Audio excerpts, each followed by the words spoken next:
महत्वाची बातमी, नवी मुंबईत प्रेमसंबंधातून पुन्हा हत्याकांड घडलेला आहे। सीवूड जवळ सापडला 19 वर्षीय तरुणीचा मृतदेह, तर 22 वर्षीय मुलगा अद्यापही बेपत्ता असल्याची माहिती आहे। प्रेमसंबंधातून तरुणीची हत्या केल्याची माहिती मिळालेली आहे। मुलाने तलावात उडी मारल्याचा अंदाज वर्तवला जातोय। दोघेही सीसीटीव्हीत तलावाच्या दिशेने जाताना आढळलेले आहेत। नवी मुंबई पोलिसांकडून तलावात सर्च ऑपरेशन सुरू करण्यात आल्याची माहिती मिळालेली आहे।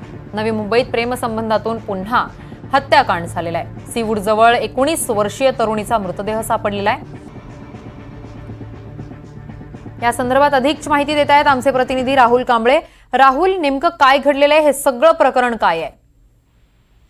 किरण, काल दुपारी 4:30च्या सुमारास जे आहे सीवूड या ठिकाणी डीपीएस स्कूल आहे। डीपीएस स्कूलच्या पाठीमागे एक खाडी आहे। या खाडीकडे बाईकवरती हे दोघ जण सीसीटीव्ही मध्ये जाताना दिसले होते आणि 4:30च्या सुमारास कंट्रोलला एक कॉल आला। एक मच्छीमार त्या ठिकाणी होता, त्यांनी कंट्रोलला कॉल केला की या ठिकाणी एक मृतदेह आढळून आला आहे।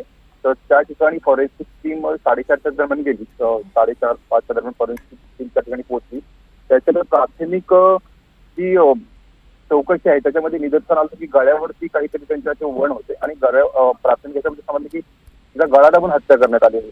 पोलिसांकडून मिळालेल्या माहितीनुसार दुसरा एक 22 वर्षाचा मुलगा आहे, तो त्या ठिकाणी पुढे जाऊन एक ब्रिज आहे, त्या ब्रिजवरून त्या समुद्रामध्ये उडी मारून त्यांनी आत्महत्या केल्याचं समोर येतं। किरण, अगदीच राहुल, धन्यवाद तुम्ही दिलेल्या सविस्तर माहितीसाठी।